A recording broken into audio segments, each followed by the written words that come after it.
बिस्मिल्लाहिर्रहमानिर्रहीम। जैसा कि आप सबको पता है कि हमने इस्लामी तहरीरों का एक सिलसिला शुरू किया हुआ, तो उसी सिलसिले में हम आज आगे बढ़ेंगे।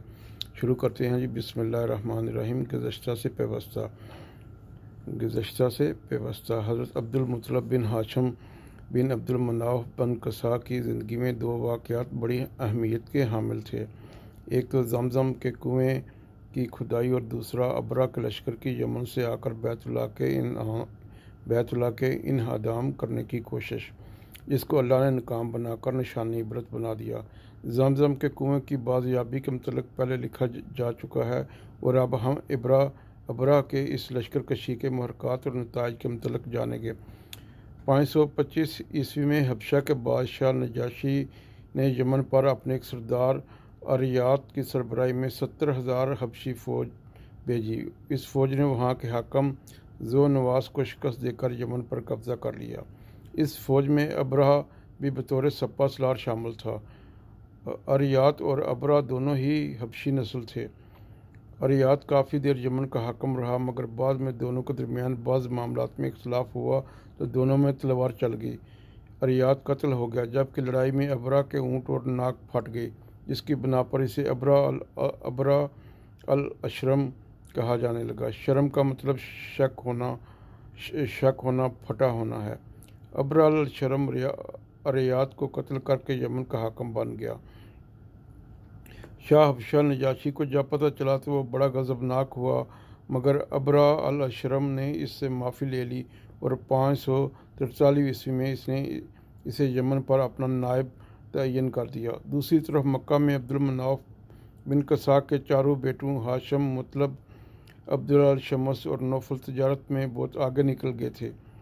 इनकी तजारत अरब के अंदर और बाहर दूर तक फैल चुकी थी। उन्होंने बैरूनी हुकूमतों से अहले मक्का के लिए फ्री ट्रेड के इजाज़तनामे हासिल कर रखे थे, जिससे अहले मक्का को बेतहाशा तजारती फ़वाद हासिल हो रहे थे। अल्लाह के घर के मुतवल्ली होने के नाते इनके तजारती काफ़िले पूरा साल चलते रहते, जबकि बाकी अरब सिर्फ हुर्रमत के 4 महीनों रजब, ज़िलक़द, ज़िलहज और मुहर्रम में ही नक़्ल हरकत करते। अल्लाह ने सूरह कुरैश में इस बात की तरफ इशारा किया है। कुरैश सारे फ़वाइद तो अल्लाह के घर के मुतवल्ली होने के नाते उठाते, मगर इबादत में दूसरों को शामिल करके शिरक के मुर्तकिब होते, जिस पर सूरह कुरैश में इनको मुतनब्बा किया गया। कुरैश को इसका एहसास था या नहीं, मगर अबरा अल अशरम को इसका पूरा अदराक हो गया कि अहले मक्का की सारी सियादत व सआदत और सारे तजारती फ़वाइद खाना काबा के मरहून मिन्नत हैं, और हज और उम्रे पर आने वाले ज़ायरीन इनकी आमदन और शोहरत का बड़ा सबब है। लिहाजा इसने इनकी तजारत पर कब्ज़ा करने और इनको ईसाई बनाने के लिए एक मंसूबा बनाया।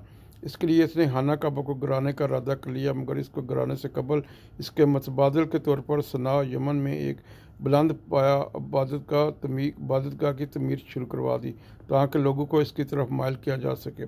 इस बुलंद पाया इमारत को अरब अलकलेस और यूनानी एकलेसा कहते हैं। इस आलीशान कलेसा की तमीर के मुकम्मल होने पर इसने शाह हबशा को इसकी तमीर के दरपर्दा मकासद से एक खत के ज़रिए आगाह किया और कहा, मैं बार सूरत अपने मंसूबे पर अमल करके अरबों का हज खाना काबा से इस कलेसा की तरफ मोड़ दूँगा। इस तरह अरबों की सयादत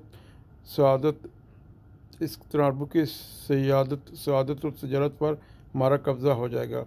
तमीर और इसके दरपर्दा मकासद के मुतल्लिक़ लिखे गए खत का किसी तरह अरबों को भी पता चल गया, और इसलिए जब ये अबरा अल शरम होंठ ना कटा यमन से 60,000 फ़ौज और हाथियों के एक दस्ते के साथ खाना काबा गिराने निकला, तो सबसे पहले इसके बड़े इरादे में ज़ुनफर नाम का एक सरदार मज़ाम हुआ, मगर कम तादाद की वजह से शिकस्त खाकर कैदी हुआ। अबरा अल शरम जब आगे बढ़ा और नजरान और ताइफ के दरमियान मशहूर कबीला खसाम के इलाके में जब जा पहुँचा, तो इन लोगों ने अपना रईस कबीला नफ़ील बिन हबीब खसमी की सरकर्दगी में इसका मुकाबला किया, मगर नाकाम हुए, और ज़ुनफर की तरह रईस कबीला नफ़ील बिन हबीब खसमी को भी कैदी बना लिया और दोनों को सख्त पैर में कैद खाने में डाल दिया गया, मगर दोनों माफ़ी मांगकर मुस्तकबिल में वफादार रहने का यकीन दिलाकर कत्ल होने से बच गए। जारी है इंशाअल्लाह ताला बाकी का नेक्स्ट किस्त में। अपना ख्याल रखना, दुआओं में याद रखना। अल्लाह ताला आप सबका हामी नासर हो। अल्लाह हाफिज़।